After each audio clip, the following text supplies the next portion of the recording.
ಜ್ಞಾನಶಕ್ತಿ YouTube ಚಾನಲ್ಗೆ ಎಲ್ಲ ಸ್ಪರ್ಧಾರ್ಥಿಗಳಿಗೆ ಆತ್ಮೀಯ ಸ್ವಾಗತ. ನಾನು ನಿಮ್ಮ ರಮೇಶ್ ಸರ್ ಮಾಡುವ ವಂದನೆಗಳು.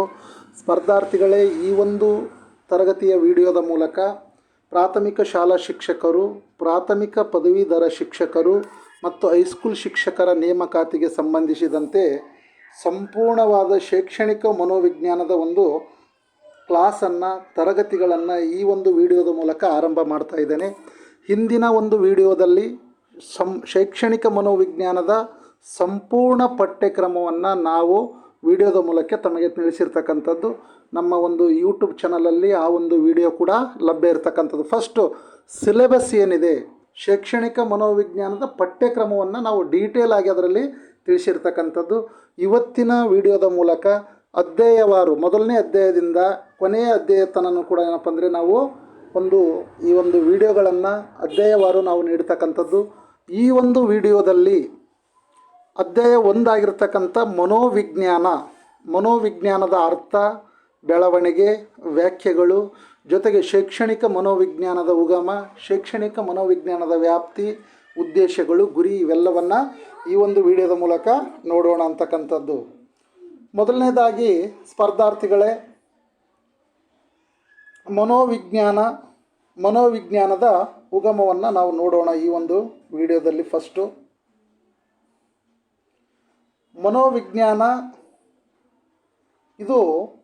ಮನೋವಿಜ್ಞಾನವು ಪ್ರಾಚೀನ ಕಾಲದಿಂದಲೂ ಬೆಳೆದು ಬಂದ ಒಂದು ಶಿಸ್ತುಬದ್ಧ ಅಧ್ಯಯನವಾಗಿದೆ. ಪ್ರಾಚೀನ ಕಾಲದಿಂದಲೂ ಕೂಡ ಬೆಳೆದು ಬಂದಿರತಕ್ಕಂಥ ಒಂದು ಶಿಸ್ತುಬದ್ಧ ಅಧ್ಯಯನ ಯಾವುದು? ಮನೋವಿಜ್ಞಾನವು ಪುರಾತನ ಕಾಲದಲ್ಲಿ ತತ್ವಶಾಸ್ತ್ರದ ಭಾಗವಾಗಿತ್ತು.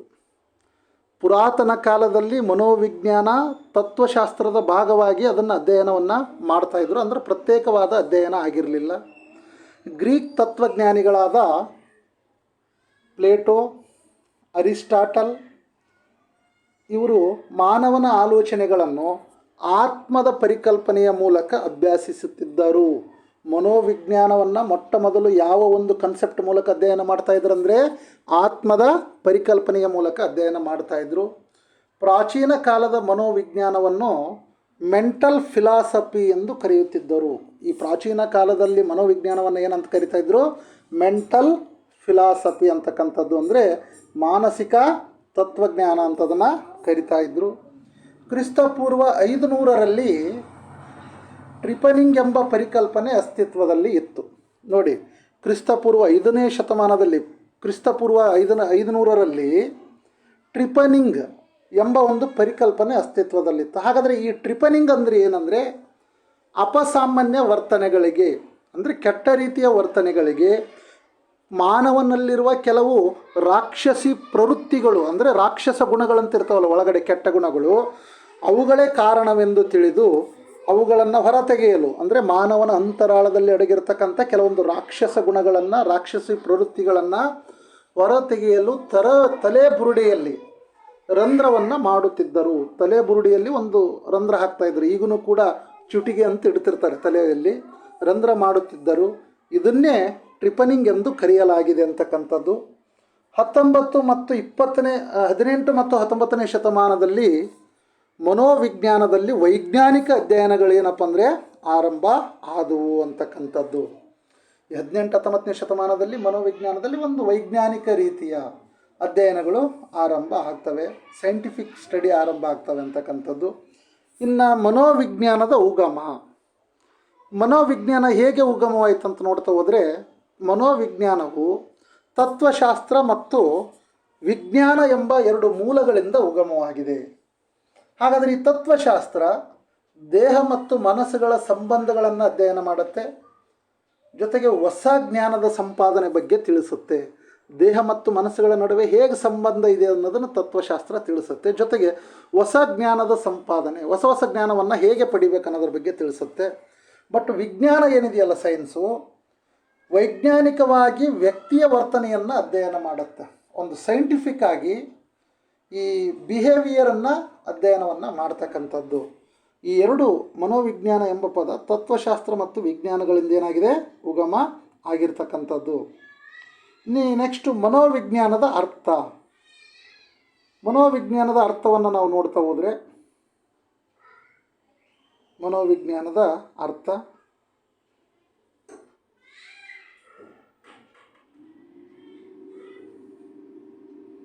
ಮನೋವಿಜ್ಞಾನದ ಅರ್ಥ ಮತ್ತು ಮನೋವಿಜ್ಞಾನದ ವ್ಯಾಖ್ಯೆಗಳನ್ನು ನೋಡೋಣ ಅಂತಕ್ಕಂಥದ್ದು.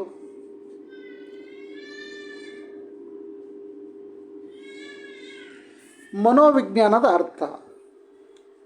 ಮನೋವಿಜ್ಞಾನದಲ್ಲಿ ಇಂಗ್ಲೀಷ್ನಲ್ಲಿ ಸೈಕಾಲಜಿ ಅಂತ ಕರಿತೀವಿ. ಈ ಸೈಕಾಲಜಿ ಎಂಬ ಪದವು ಗ್ರೀಕ್ ಭಾಷೆಯ ಸೈಕೆ ಮತ್ತು ಲೋಗೋಸ್ ಎಂಬ ಪದಗಳಿಂದ ಬಂದಿದೆ. ನೋಡಿ, ಈ ಸೈಕಾಲಜಿ ಎಂಬ ಪದ ಗ್ರೀಕ್ ಭಾಷೆಯ ಸೈಕೆ ಮತ್ತು ಲೋಗೋಸ್ ಎಂಬ ಪದಗಳಿಂದ ಬಂದಿದೆ. ಸೈಕೆ ಎಂದರೆ ಆತ್ಮ, ಲೋಗೋಸ್ ಎಂದರೆ ಅಧ್ಯಯನ ಅಥವಾ ವಿವರಣೆ ಎಂದು ಅರ್ಥವನ್ನು ನೀಡುತ್ತೆ. ಒಟ್ಟಾರೆಯಾಗಿ ಸೈಕಾಲಜಿ ಎಂದರೆ ಆತ್ಮದ ಅಧ್ಯಯನ ಅಥವಾ ಆತ್ಮದ ವಿವರಣೆ ಎಂಬ ಅರ್ಥವನ್ನು ನೀಡತಕ್ಕಂಥದ್ದು. ಸೈಕಾಲಜಿ ಎಂಬ ಪದವು ಗ್ರೀಕ್ ಭಾಷೆಯ ಸೈಕೆ ಮತ್ತು ಲೋಗೋಸ್ ಎಂಬ ಪದಗಳಿಂದ ಉತ್ಪತ್ತಿಯಾಗಿದೆ. ಸೈಕೆ ಎಂದರೆ ಆತ್ಮ, ಲೋಗೋಸ್ ಎಂದರೆ ಅಧ್ಯಯನ ಎಂಬ ಅರ್ಥವನ್ನು ನೀಡುತ್ತೆ.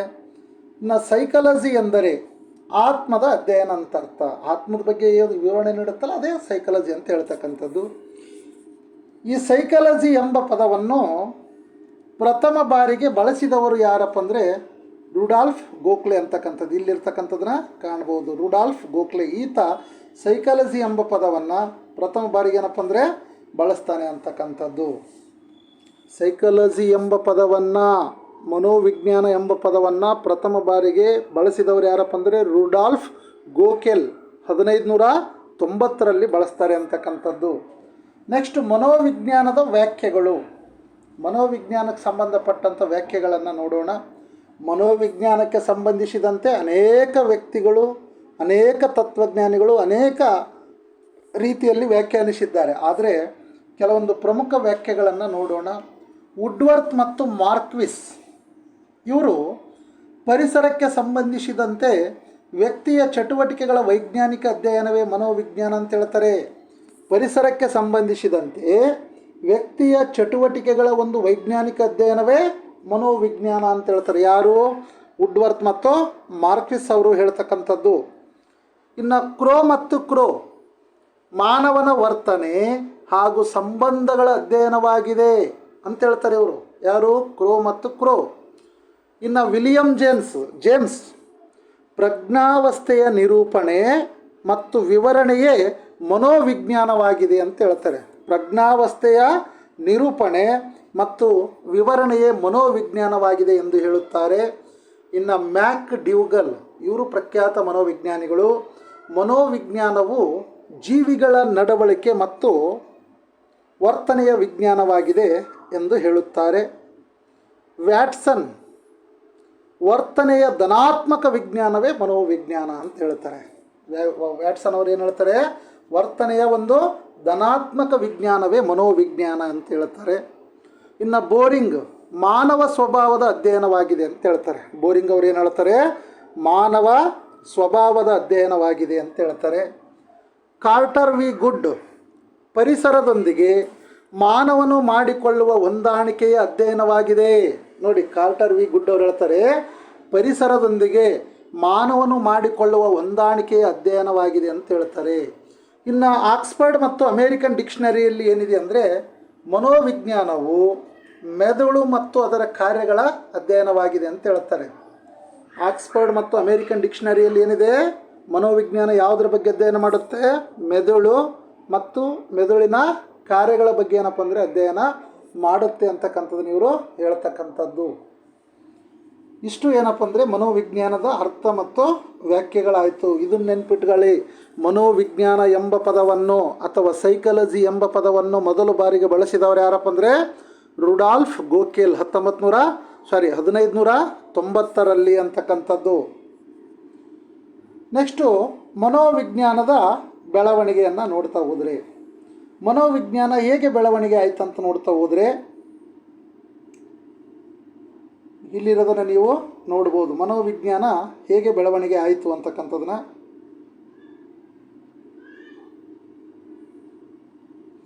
ಮನೋವಿಜ್ಞಾನ ಹೇಗೆ ಬೆಳವಣಿಗೆ ಆಯಿತು ಅನ್ನೋದನ್ನು ನೋಡ್ಬೋದು. ಮನೋವಿಜ್ಞಾನವು ಪುರಾತನ ಕಾಲದಿಂದಲೂ ಬೇರೆ ಬೇರೆ ಹೆಸರುಗಳಲ್ಲಿ ಅಭಿವೃದ್ಧಿಯನ್ನು ಹೊಂದಿದೆ. ಮನೋವಿಜ್ಞಾನವು ಬಹು ಪ್ರಾಚೀನ ಕಾಲದಿಂದಲೂ ಕೂಡ ಒಂದೊಂದು ಹೆಸರಿನಲ್ಲಿ ಅದು ಬೆಳೆದು ಬಂದಿರತಕ್ಕಂಥದ್ದು. ಮನೋವಿಜ್ಞಾನ ಆರಂಭದಲ್ಲಿ ಆತ್ಮಶಾಸ್ತ್ರ ಅಂತ ಕರಿತಾ ಇದ್ದರು. ನಂತರ ಮನಸ್ಸಿನ ಶಾಸ್ತ್ರವಾಯಿತು, ನಂತರ ಪ್ರಜ್ಞಾಶಾಸ್ತ್ರವಾಯಿತು.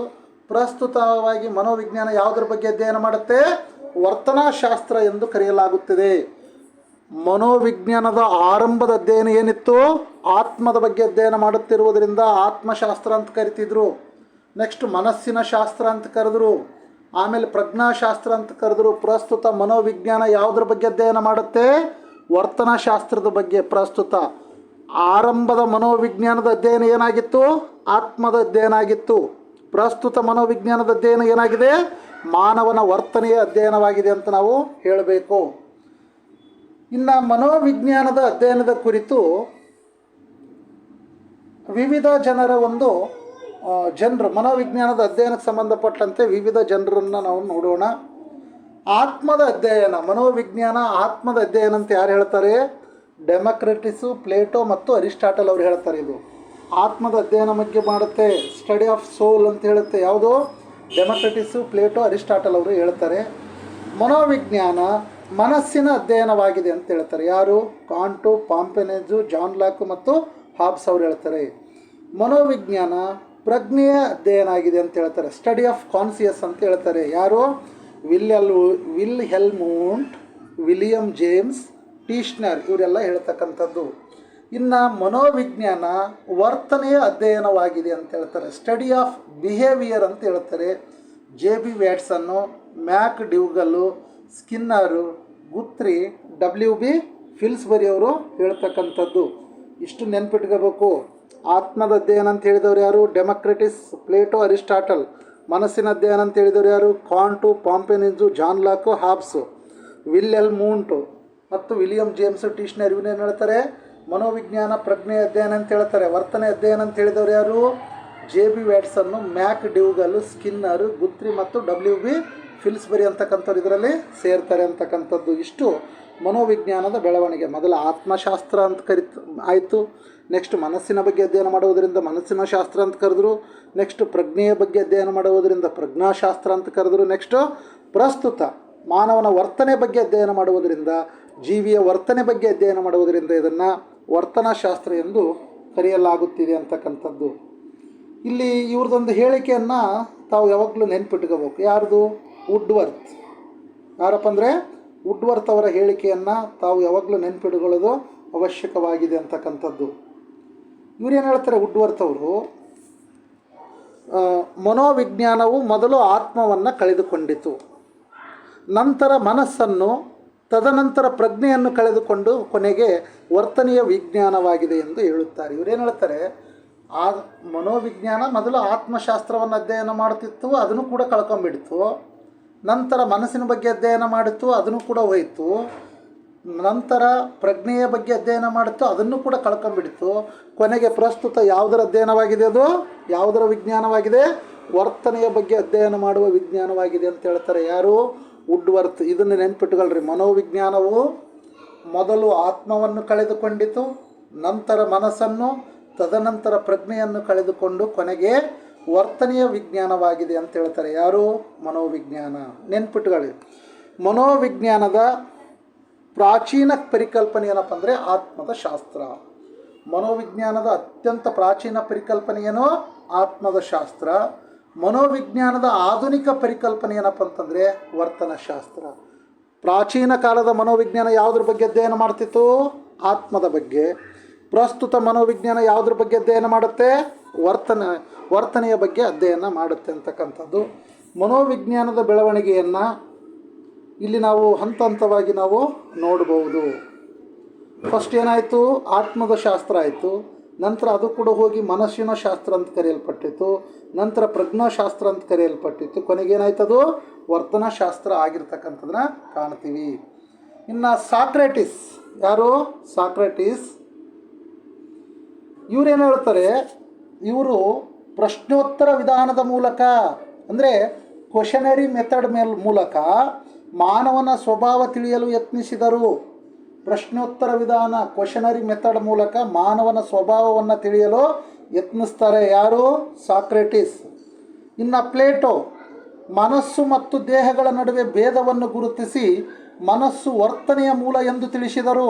ನೋಡಿ, ಇವ್ರೇನು ಮಾಡ್ತಾರೆ, ಪ್ಲೇಟೋ ಮನಸ್ಸು ಮತ್ತು ದೇಹಗಳ ನಡುವೆ ಭೇದವನ್ನು ಗುರುತಿಸ್ತಾರೆ, ಮನಸ್ಸು ವರ್ತನೆಯ ಮೂಲ ಅಂತ ಹೇಳ್ತಾರೆ. ಮಾನವ ಆ ರೀತಿ ವರ್ತನೆ ಮಾಡೋದಕ್ಕೆ ಆತನ ಮನಸ್ಸಿನಲ್ಲಿರುವ ಅಂಶಗಳೇ ಕಾರಣ ಅಂತ ಹೇಳ್ತಾರೆ. ಯಾರು ಹೇಳ್ತಾರೆ? ಪ್ಲೇಟೋ. ಇನ್ನು ಅರಿಸ್ಟಾಟಲು ಏನು ಹೇಳ್ತಾರೆ ಅಂದರೆ, ಆತ್ಮ ಎಂಬುದು ಜೀವನ, ಮಾನವನ ದೇಹದ ಎಲ್ಲ ಚಟುವಟಿಕೆಗಳಿಗೆ ಮನಸ್ಸೇ ಕಾರಣ ಎಂದು ಹೇಳುತ್ತಾರೆ. ಯಾರು? ಅರಿಸ್ಟಾಟಲ್ ಅವರು ಹೇಳ್ತಾರೆ, ಆತ್ಮ ಎಂಬುದು ಜೀವನ, ಮಾನವನ ದೇಹದ ಎಲ್ಲ ಚಟುವಟಿಕೆಗಳಿಗೆ ಮನಸ್ಸೇ ಕಾರಣ ಎಂದು ಹೇಳಿದ್ದಾರೆ. ಯಾರು? ಅರಿಸ್ಟಾಟಲ್ ಅವರು ಹೇಳ್ತಾರೆ. ಇನ್ನು ಮನಸ್ಸು ಮತ್ತು ದೇಹಗಳ ವ್ಯತ್ಯಾಸದ ಬಗ್ಗೆ ವಿವರಿಸಿದವರು ಯಾರಪ್ಪ ಅಂದರೆ ರೆನ್ ಡೆಕಾರ್ಟೆ ಅಂತಕ್ಕಂಥವ್ರು. ನೋಡಿ, ನೆನ್ಪಿಟ್ಗಳೇ, ಮನಸ್ಸು ಮತ್ತು ದೇಹಗಳ ವ್ಯತ್ಯಾಸವನ್ನು ವಿವರಿಸಿದವರು ಯಾರಪ್ಪ ಅಂದರೆ ರೆನ್ ಡೆಕಾರ್ಟೆ ಅಂತಕ್ಕಂಥವ್ರು ವಿವರಿಸ್ತಾರೆ. ಇನ್ನು ಮನೋವಿಜ್ಞಾನದಲ್ಲಿ ಸಂಖ್ಯಾಶಾಸ್ತ್ರವನ್ನು ಬಳಕೆಗೆ ತಂದ ಮೊದಲ ವ್ಯಕ್ತಿ ಯಾರಪ್ಪ ಅಂದರೆ ಗಾಲ್ಟನ್ ಅವರು. ಸಂಖ್ಯಾಶಾಸ್ತ್ರದ ಒಂದು ಬಳಕೆಯನ್ನು ಜಾರಿಗೆ ತರ್ತಾರೆ. ಯಾರು? ಗಾಲ್ಟನ್ ಅಂತಕ್ಕಂಥವ್ರು. ಇನ್ನು ಪ್ರಪಂಚದಲ್ಲಿ ಮನೋವಿಜ್ಞಾನದ ಬೆಳವಣಿಗೆಯನ್ನು ನಾವು ನೋಡ್ತಾ ಹೋದರೆ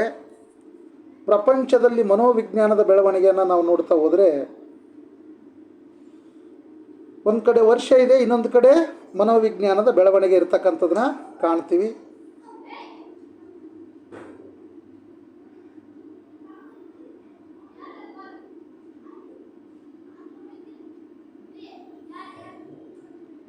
ಪ್ರಪಂಚದಲ್ಲಿ ಮನೋವಿಜ್ಞಾನದ ಬೆಳವಣಿಗೆಯನ್ನು ನಾವು ನೋಡ್ತಾ ಹೋಗೋಣ. 1804ರಲ್ಲಿ ಫೆಸ್ಟಾಲಜಿ ಶಿಕ್ಷಕರ ತರಬೇತಿ ಶಾಲೆಯನ್ನು ತೆರಿತಾನೆ. ಈ ಫೆಸ್ಟಾಲಜಿ ಅಂತಕ್ಕಂಥ ಒಬ್ಬ ಮನೋವಿಜ್ಞಾನಿ ಏನು ಮಾಡ್ತಾನೆ, 1804ರಲ್ಲಿ ಶಿಕ್ಷಕರ ತರಬೇತಿಯನ್ನು ಶಾಲೆಯನ್ನು ಆರಂಭ ಮಾಡ್ತಾನೆ. ನೆಕ್ಸ್ಟು 1879ರಲ್ಲಿ ವಿಲ್ ಹೆಲ್ಮ್ ವೂಂಟ್ ಇವ್ರೇನು ಮಾಡ್ತಾರೆ, ಜರ್ಮನಿಯ ಲೀಪ್ಜಂಗ್ ವಿವಿಯಲ್ಲಿ ಅಂದರೆ ವಿಶ್ವವಿದ್ಯಾಲಯದಲ್ಲಿ ವಿಶ್ವದ ಮೊಟ್ಟ ಮೊದಲ ಮನೋವಿಜ್ಞಾನದ ಪ್ರಯೋಗಶಾಲೆಯನ್ನು ಆರಂಭ ಮಾಡ್ತಾರೆ. ಯಾರು? Will Helm Wundt. ಮನೋವಿಜ್ಞಾನದ ಮೊಟ್ಟ ಮೊದಲ ಪ್ರಯೋಗಶಾಲೆ ಎಲ್ಲಿ ಆರಂಭ ಆಯ್ತಪ್ಪ ಅಂದರೆ ಲಿಪ್ಜಂಗ್ ವಿವಿಯಲ್ಲಿ ಆರಂಭ ಆಗುತ್ತೆ. ಇನ್ನು ಅಮೇರಿಕದಲ್ಲಿ ನೆಕ್ಸ್ಟ್ 1883ರಲ್ಲಿ ಅಮೇರಿಕದಲ್ಲಿ ಪ್ರಪ್ರಥಮ ಸ್ಟೇನ್ಲಿ ಹಾಲ್ ಮನೋವಿಜ್ಞಾನದ ಪ್ರಯೋಗಾಲಯ ಸ್ಥಾಪನೆ ಆಗುತ್ತೆ. ಎಲ್ಲಿ? ಅಮೇರಿಕದಲ್ಲಿ ಮೊಟ್ಟ ಮೊದಲ ಸ್ಟೇನ್ಲಿ ಹಾಲ್ ಮನೋವಿಜ್ಞಾನದ ಪ್ರಯೋಗಾಲಯ ಸ್ಥಾಪನೆ ಆಗುತ್ತೆ. 1895ರಲ್ಲಿ ರಚನಾತ್ಮಕವಾದವು ಮನೋವಿಜ್ಞಾನದ ಭಾಗವಾಯಿತು ಅಂತಕ್ಕಂಥದ್ದು. ನೆಕ್ಸ್ಟು ಸಿಗ್ಮಂಡ್ ಫ್ರೈಡ್ ಮನೋವಿಶ್ಲೇಷಣಾ ವಿಧಾನವನ್ನು ಪ್ರತಿಪಾದಿಸ್ತಾರೆ. ಯಾರು? Sigmund fried. ಯಾವುದನ್ನು? ಮನೋವಿಶ್ಲೇಷಣಾ ವಿಧಾನವನ್ನು ಪ್ರತಿಪಾದಿಸ್ತಾರೆ. ನೆಕ್ಸ್ಟು 1904ರಲ್ಲಿ ಶಾಸ್ತ್ರೀಯ ಅನುಬಂಧ ಕಲಿಕೆಗಾಗಿ ಅದರ ಅಧ್ಯಯನಕ್ಕಾಗಿ IP ಪಾವ್ಲೋವ್ ಅವರಿಗೆ ನೊಬೆಲ್ ಪ್ರಶಸ್ತಿ ಸಿಗುತ್ತೆ. ನೋಡಿ, ನೊಬೆಲ್ ಪ್ರಶಸ್ತಿ ಪಡೆದ ಮನೋವಿಜ್ಞಾನಿ ಈತ. ಯಾರು? IP Pavlov. ಯಾವುದಕ್ಕೆ? ಶಾಸ್ತ್ರೀಯ ಅನುಬಂಧ ಕಲಿಕೆಯ ಅಧ್ಯಯನಕ್ಕಾಗಿ ಇವರಿಗೆ ಏನಪ್ಪ ಅಂದರೆ ನೊಬೆಲ್ ಪ್ರಶಸ್ತಿ ಸಿಗ್ತಕ್ಕಂಥದ್ದು 1904ರಲ್ಲಿ.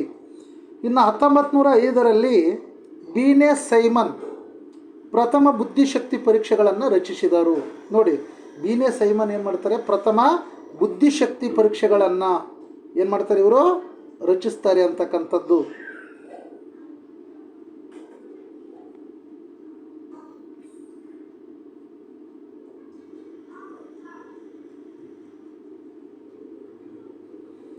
ಇನ್ನು ನೆಕ್ಸ್ಟು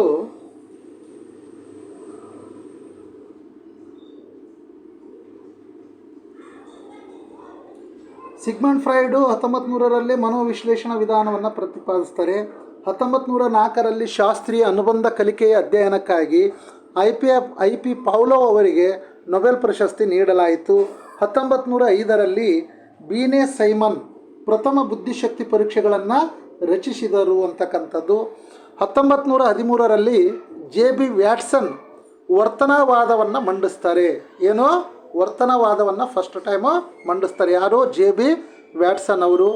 1920ರಲ್ಲಿ ನೋಡಿ, ವರ್ತನವಾದದ ಪಿತಾಮಹ ಅಂತ ಕರಿತೀವಿ. ಯಾರನ್ನು? JB ವ್ಯಾಟ್ಸನ್ ಅವರನ್ನು ಕರಿತಕ್ಕಂಥದ್ದು. ಇವರು 1913ರಲ್ಲಿ ಅದನ್ನು ಮಂಡಿಸ್ತಾರೆ.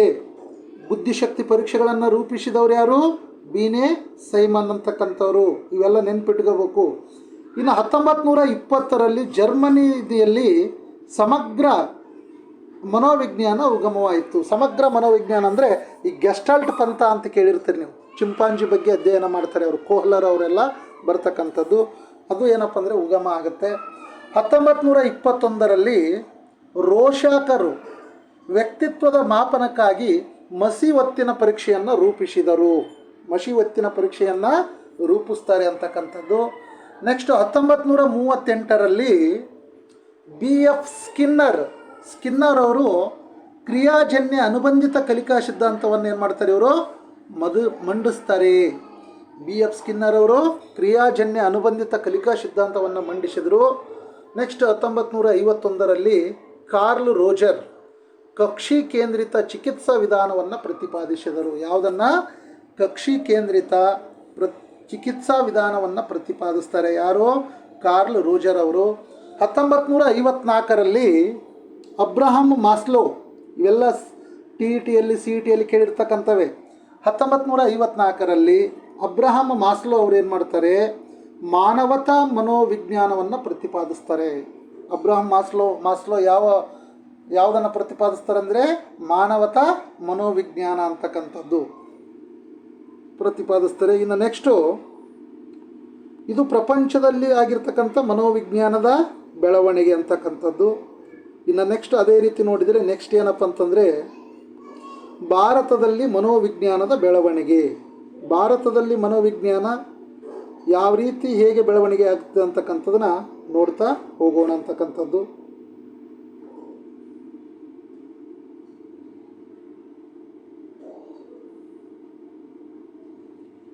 ಭಾರತದಲ್ಲಿ ನೋಡ್ತಾ ಹೋದರೆ ಭಾರತದಲ್ಲಿ ಮನೋವಿಜ್ಞಾನದ ಬೆಳವಣಿಗೆ ಇದುವರೆಗೆ ನೋಡಿರೋದು ಪ್ರಪಂಚದಲ್ಲಿ ಮನೋವಿಜ್ಞಾನ ಹಂತ ಹಂತವಾಗಿ ಯಾವ ರೀತಿ ಬೆಳವಣಿಗೆ ಆಯ್ತು ಅನ್ನೋದನ್ನು. ಈಗ ಭಾರತದಲ್ಲಿ ಮನೋವಿಜ್ಞಾನದ ಬೆಳವಣಿಗೆಯನ್ನು ನೋಡ್ತಾ ಹೋದರೆ 1916ರಲ್ಲಿ ಕಲ್ಕತ್ತಾ ವಿಶ್ವವಿದ್ಯಾಲಯದಲ್ಲಿ ಪ್ರಥಮ ಬಾರಿಗೆ ಮನೋವಿಜ್ಞಾನದ ವಿಭಾಗ ಆರಂಭ ಆಗುತ್ತೆ. ಫಸ್ಟ್ ಮನೋವಿಜ್ಞಾನದ ವಿಭಾಗ ಯಾವ ವಿಶ್ವವಿದ್ಯಾಲಯದಲ್ಲಿ ಆರಂಭ ಆಗುತ್ತೆ? ಕಲ್ಕತ್ತಾ ವಿಶ್ವವಿದ್ಯಾಲಯದಲ್ಲಿ ಆರಂಭ ಆಗುತ್ತೆ. ಇನ್ನು 1922ರಲ್ಲಿ ಭಾರತೀಯ ವಿಜ್ಞಾನ ಕಾಂಗ್ರೆಸ್ ಸಂಸ್ಥೆಯಲ್ಲಿ ಮನೋವಿಜ್ಞಾನವನ್ನು ಸೇರಿಸಲಾಯಿತು. ಈ ಭಾರತೀಯ ವಿಜ್ಞಾನ ಕಾಂಗ್ರೆಸ್ ಸಂಸ್ಥೆ ಇದೆಯಲ್ಲ, ಇದರಲ್ಲಿ ಮನೋವಿಜ್ಞಾನ ವಿಷಯವನ್ನು ಪ್ರಥಮ ಬಾರಿಗೆ ಸೇರಿಸ್ತಾರೆ. ಯಾವಾಗ? 1922ರಲ್ಲಿ. ಇನ್ನು 1925ರಲ್ಲಿ NN ಸೇನ್ ಗುಪ್ತಾ ಭಾರತೀಯ ಮನೋವಿಜ್ಞಾನ ಸಂಸ್ಥೆಯನ್ನು ಆರಂಭಿಸ್ತಾರೆ. NN ಸೇನ್ ಗುಪ್ತಾ ಅಂದರೆ ನರೇಂದ್ರನಾಥ್ ಸೇನ್ ಗುಪ್ತಾ ಇವ್ರ ಹೆಸರು. ಇವರು ಭಾರತೀಯ ಮನೋವಿಜ್ಞಾನ ಸಂಸ್ಥೆಯನ್ನು ಆರಂಭ ಮಾಡ್ತಾರೆ. 1928ರಲ್ಲಿ NN ಸೇನ್ ಗುಪ್ತಾ ಮತ್ತು RK ಮುಖರ್ಜಿ ಸೋಷಿಯಲ್ ಸೈಕಾಲಜಿ ಎಂಬ ಪುಸ್ತಕವನ್ನು ಪ್ರಕಟಿಸ್ತಾರೆ. ಯಾವ ಪುಸ್ತಕ?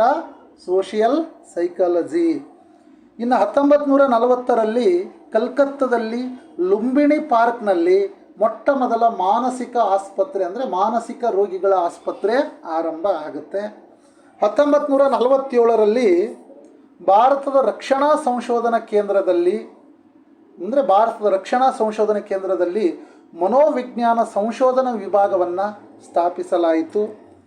ಇನ್ನು 1950ರಲ್ಲಿ ಅಲಹಾಬಾದಿನಲ್ಲಿ ಬ್ಯೂರೋ ಆಫ್ ಸೈಕಾಲಜಿ ಎಂಬ ಸಂಸ್ಥೆಯನ್ನು ಏನಪ್ಪ ಅಂದರೆ ಸ್ಥಾಪನೆ ಮಾಡ್ತಾರೆ. ಎಲ್ಲಿ?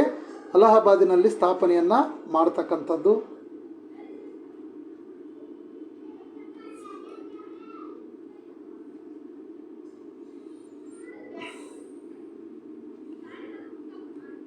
ಇನ್ನು 1955ರಲ್ಲಿ ಬೆಂಗಳೂರಿನಲ್ಲಿ ನಿಮಾನ್ಸ್ ಆಸ್ಪತ್ರೆ ಆರಂಭ ಆಗುತ್ತೆ. ಈಗೇನು ನಿಮಾನ್ಸ್ ಆಸ್ಪತ್ರೆ ಅಂತ ಕರಿತೀವಲ್ಲ ಅದು ಆರಂಭ ಆಗುತ್ತೆ.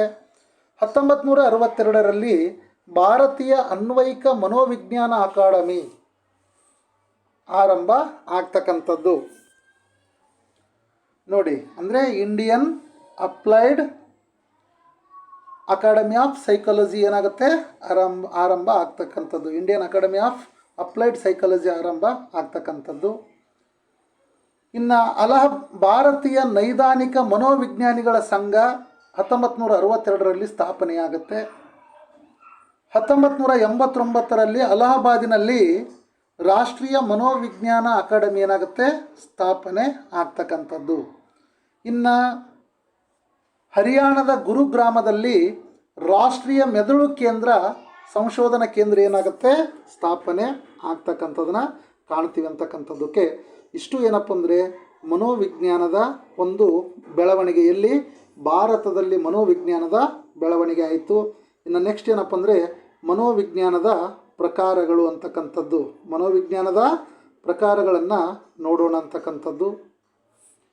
ಇವು ಮನೋವಿಜ್ಞಾನದ ಪ್ರಕಾರಗಳು.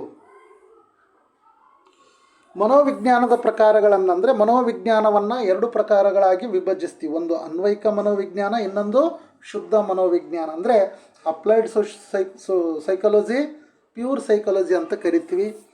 ಅನ್ವಯಿಕ ಮನೋವಿಜ್ಞಾನದಲ್ಲಿ ಶೈಕ್ಷಣಿಕ ಮನೋವಿಜ್ಞಾನ, ನೈದಾನಿಕ ಮನೋವಿಜ್ಞಾನ, ಕೈಗಾರಿಕಾ ಮನೋವಿಜ್ಞಾನ, ಅಪರಾಧಿ ಮನೋವಿಜ್ಞಾನ, ಸೈನಿಕ ಮನೋವಿಜ್ಞಾನ, ಸಾಮುದಾಯಿಕ ಮನೋವಿಜ್ಞಾನ, ಸಮಾಲೋಚನಾ ಮನೋವಿಜ್ಞಾನ ಬರುತ್ತೆ.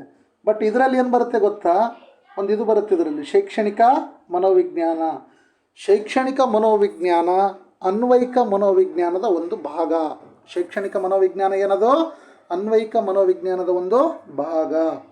ಇನ್ನು ಶುದ್ಧ ಮನೋವಿಜ್ಞಾನ, ಪ್ಯೂರ್ ಸೈಕಾಲಜಿ ಅಂತ ಕರಿತೀವಲ್ಲ, ಇದರಲ್ಲಿ ಬರೋವು ಯಾವಪ್ಪ ಅಂದರೆ ಸಾಮಾನ್ಯ ಮನೋವಿಜ್ಞಾನ, ಅಪಸಾಮಾನ್ಯ ಮನೋವಿಜ್ಞಾನ, ವಿಕಾಸಾತ್ಮಕ ಮನೋವಿಜ್ಞಾನ, ವಿಭೇದಾತ್ಮಕ ಮನೋವಿಜ್ಞಾನ, ಸಾಮಾಜಿಕ ಮನೋವಿಜ್ಞಾನ, ಕ್ರೀಡಾ ಮನೋವಿಜ್ಞಾನ, ಪ್ರಾಯೋಗಿಕ ಮನೋವಿಜ್ಞಾನ, ಪರಿಸರ ಮನೋವಿಜ್ಞಾನ, ಮಹಿಳಾ ಮನೋವಿಜ್ಞಾನ, ಶರೀರ ಕ್ರಿಯೆ ಮನೋವಿಜ್ಞಾನ, ವೃದ್ಧಾಪ್ಯ ಮನೋವಿಜ್ಞಾನ. ಇಷ್ಟು ವಿಷಯಗಳೇನಪ್ಪ ಅಂದರೆ ಈ ಶುದ್ಧ ಮನೋವಿಜ್ಞಾನದಲ್ಲಿ ಬರ್ತಕ್ಕಂಥದ್ದನ್ನ ಕಾಣ್ತೀವಿ.